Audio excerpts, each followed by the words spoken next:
Assalamualaikum warahmatullahi wabarakatuh. Saya Ilham Paki dengan NIM 415191110101.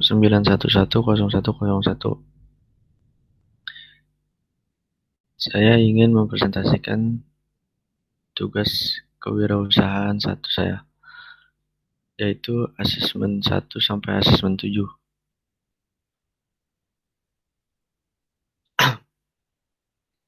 Asesmen 1, implementasi jiwa wirausaha dalam pekerjaan saya sehari-hari.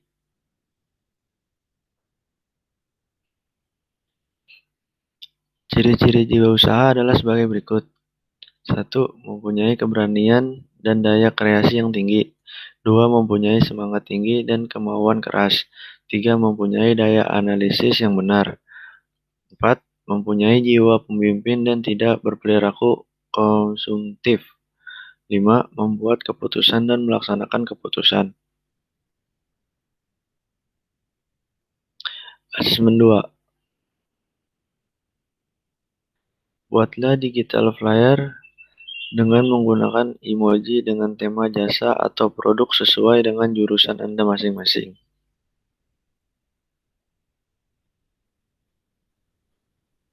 Di sini saya membuat kopi Jalan Kedoya Selatan dan linknya bisa ada di atas.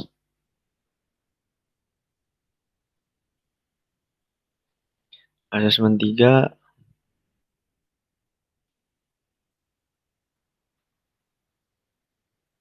buatlah tulisan dengan ide bisnis Anda.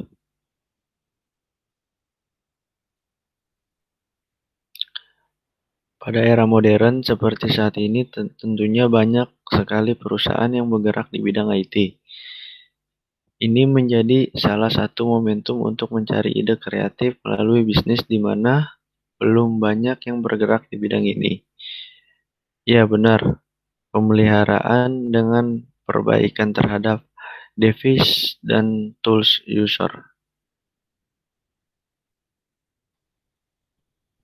Asesmen 4,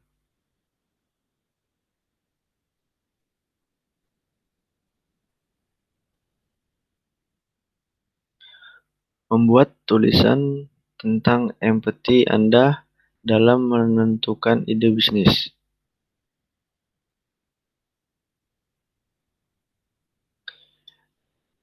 Empati adalah sebuah tindakan yang baik. Sikap empati sangat diperlukan supaya kita bisa bertindak tanpa menyakiti orang lain. Dengan kata lain, empati adalah sikap yang sangat penting untuk menjalin relasi dengan orang lain. Empati untuk menjalin relasi perlu dilakukan, namun bukan berarti kita memiliki sikap empati berlebihan. Empati berlebihan berpotensi membuat orang lain merasa jika sikap yang kita tunjukkan tidak tulus.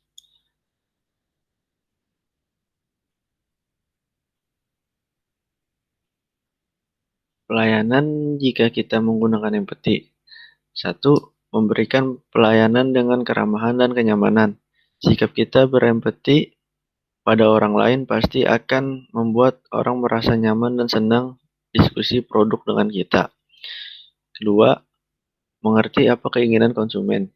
Dengan empati kita bisa membaca dan mengetahui apa yang konsumen pikirkan dan inginkan agar tidak terjadi kesalahpahaman. 3. Menerima kritik dan saran dari konsumen. Target pemasaran menggunakan empati. 1. Karyawan atau karyawanti.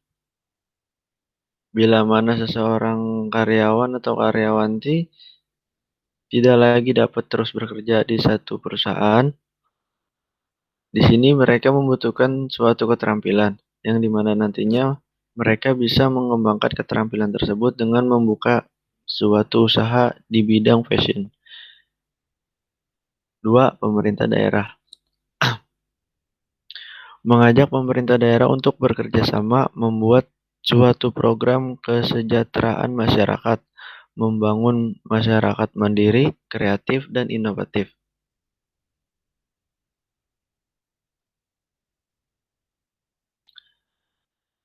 empati juga mempunyai manfaat, yaitu manfaat empati. Satu, meningkatkan penjualan dan loyalitas konsumen. Jika di dalam bisnis kita menerapkan empati, maka kita bisa merebut hati si customer untuk meningkatkan dan loyal terhadap pesanan barang. Dua, memberikan keuntungan antara kedua belah pihak.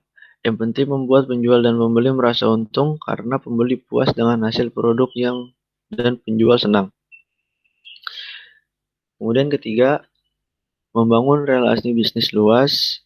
Jika menggunakan empati dalam bisnis, maka customer akan mempromosikan ke teman atau tetangga dari mulut ke mulut sehingga membuat relasi bisnis. Dan dengan empati orang akan merasa senang dan nyaman ketika sedang berhubungan dengan kita.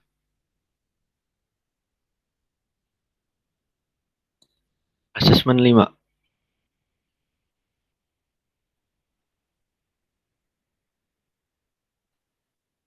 Buatlah tulisan tentang bagaimana Anda melakukan defense rencana bisnis Anda.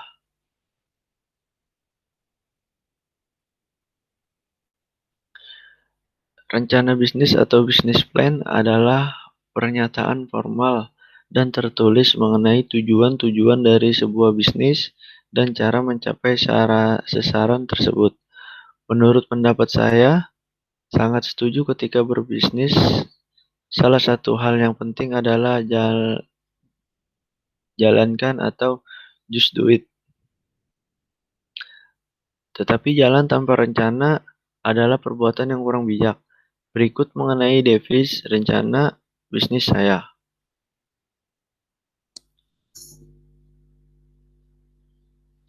Pertama ada analisis pasar dan pemasaran. Analisis pasar dan pemasaran bercerita mengenai strategi kita melakukan pemasaran produk. Dalam tindak lanjut, biasanya orang yang menggunakan rencana pemasaran atau marketing plan untuk menjelaskan detail atau strategi pemasaran. 2. Analisis produksi. Analisis produksi menjalankan sistem operasi bisnis kita. Misal, kita adalah jenis produksi atau manufaktur. Perlu diketahui bagaimana proses dari penerimaan pesanan, produksi, distribusi barang-barang, dan penagihan. Jika bisnis kita adalah bisnis jasa, kita harus menuliskan dengan jelas bagaimana cara kita menyalurkan jasa kepada pembeli. Yang ketiga ada analisis sumber daya manusia. Analisis sumber daya manusia menceritakan orang-orang yang dibutuhkan dari kompetisi, jumlah orang yang dibutuhkan, rencana pengembangan sumber daya manusia. Bagi sebagian calon entrepreneur, bagian ini biasanya dianggap remeh, tetapi hal ini yang salah satunya penentu kecepatan dalam bisnis.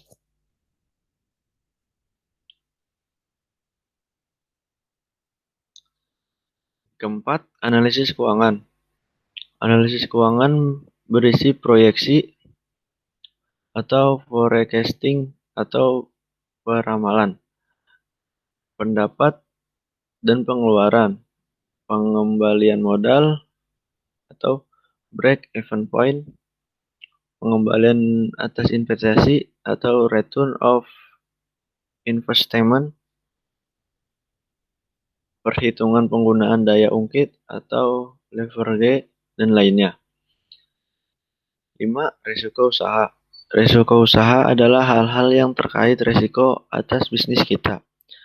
Misal risiko operasional, risiko bisnis, risiko likuiditas, atau risiko keuangan dan lainnya.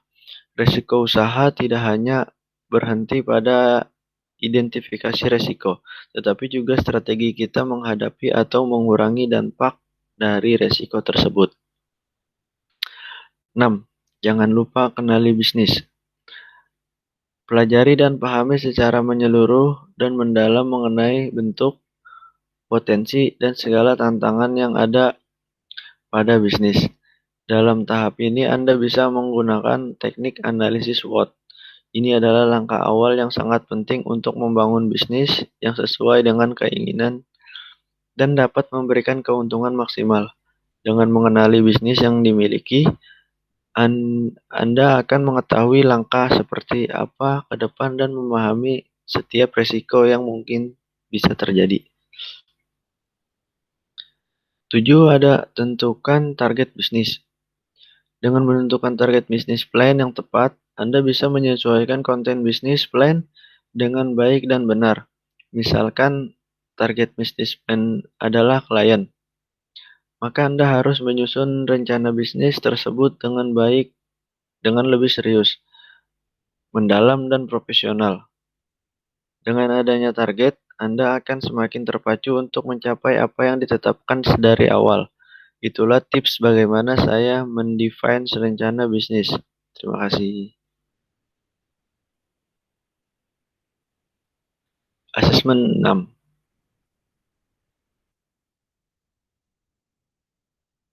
Bagaimana Anda melakukan IDET rencana bisnis Anda? Oke, jadi Attention adalah proses kreatif dan terkonsentrasi mereka yang terlibat harus diberi lingkungan yang memfasilitasi pertukaran gagasan yang bebas, terbuka, dan tidak menghakimi. Attention yang efektif tidak selalu harus memberikan selembar kertas kosong dan meminta tim untuk menghasilkan ide. Kemungkinan akan menghasilkan kegagalan. Asesmen 7.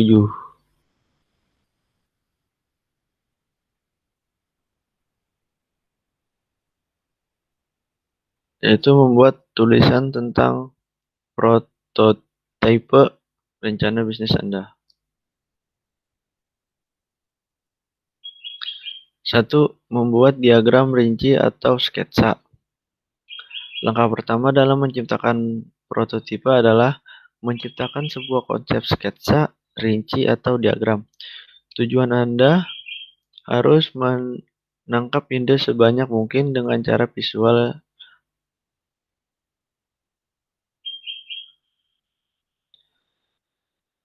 2. Membuat model 3D atau optional. Selanjutnya, opsional. Langkah ini untuk mentransfer sketsa konsep Anda ke perangkat lunak pemodelan 3D. Ini akan membantu Anda dan setiap pihak ketiga seperti investor atau mitra memvisualisasikan produk yang lebih baik. Anda juga dapat menggunakan model ini untuk membuat salinan cetak 3D prototipe Anda.